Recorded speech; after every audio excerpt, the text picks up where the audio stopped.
Hello children, welcome back to our next video. Let us discuss about the next natural resource, that is soil. Now, last year we have discussed that there are three layers of the earth: crust, mantle and core. Then what is soil then? Soil is the topmost layer of the crust. The thin layer covering the earth's surface is soil. Alright. Now the thin layer, it is the thin layer of grainy substances covering the surface of the earth is called soil. Now let us see, there are various parts of the soil. The first layer on which the plants grow is the top layer, which is of humus. Alright, we will discuss what is humus sometime later.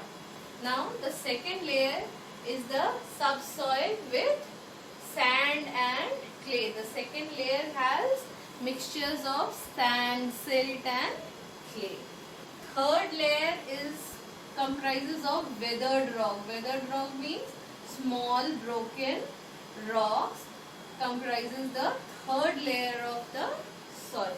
And the last layer of the soil with big boulders of rock are called parent rock or the bedrock. So these are the four layers of the soil. First one is the humus, top layer humus. Second, subsoil with sand and clay. Third is weathered rocks. And the fourth one is parent rock or bedrock. Alright, now these are the layers of the soil. Now let us see what are the factors that affect the formation of the soil. Alright, so the first factor is the parent rock. The parent rock on which the entire soil is there, that is the first factor on which its formation depends. Now how it affects the formation? This parent rock affects the color, texture, mineral content of the soil. Alright, what will be contained in the soil, what type of minerals will be there in the soil, what will be the color of the soil, whether it will be red soil or black soil. Alright, then what will be the texture of the soil, thick particles or very fine small particles will be there. It will be decided or dependent on the parent rock. Next one is relief. Relief is the mountainous region. Alright, so more is the height or altitude and the slope, it will determine the accumulation of the soil. See, if the mountainous region is very slopey, then the soil will not accumulate on the surface, it will all slip down.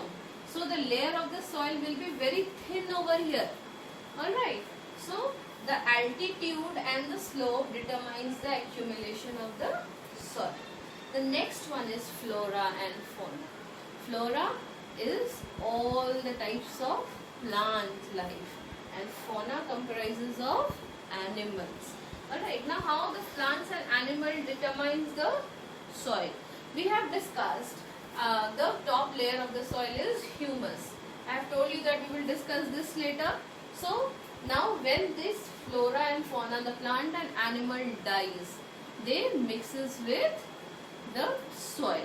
Alright, and those organic substances, those decaying substances of plant and animal form the humus and it makes the soil fertile.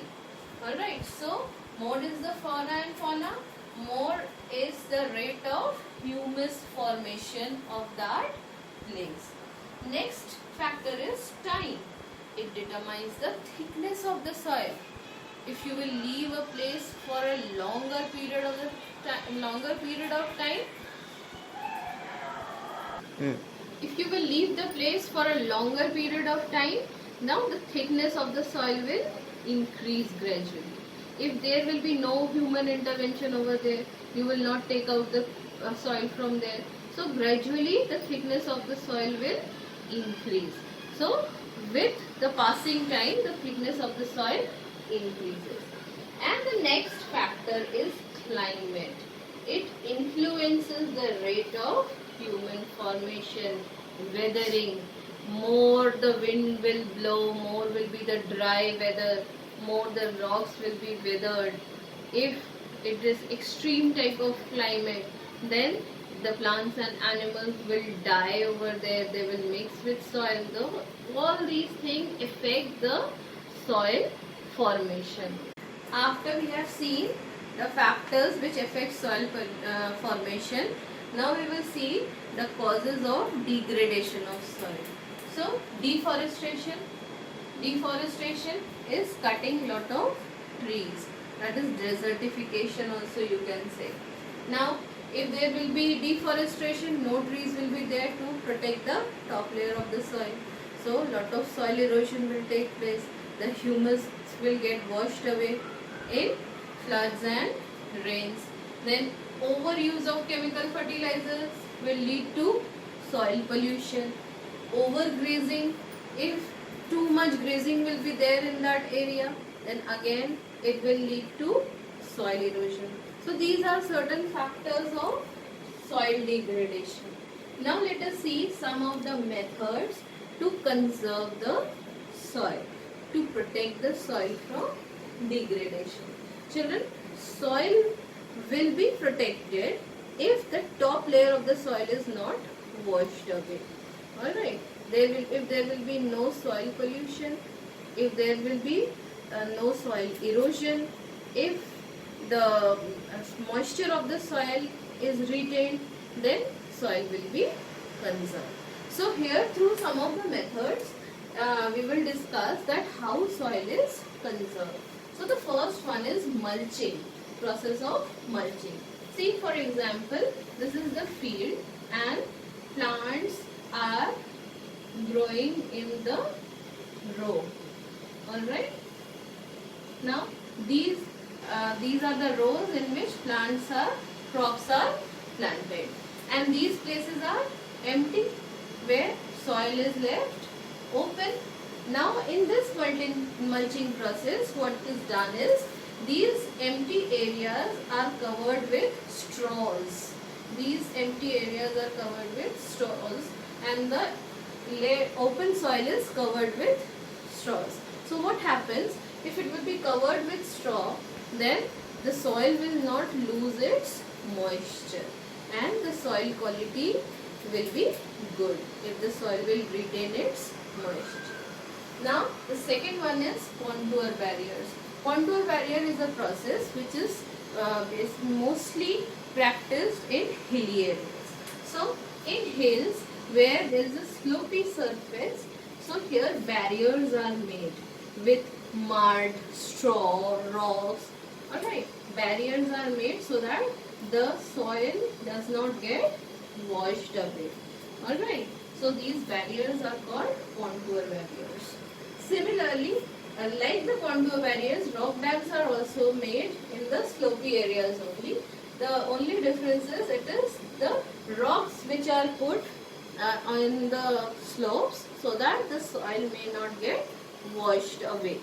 Alright, then is terrace farming. Now children, terrace farming is also practiced in mountainous slopy areas. What is done is steps like formations are made. Alright, like this, and planting or cropping is done in these flat surfaces to prevent the wash away of soil. This is called terrace farming. Intercropping, different types of crops are grown in different rows.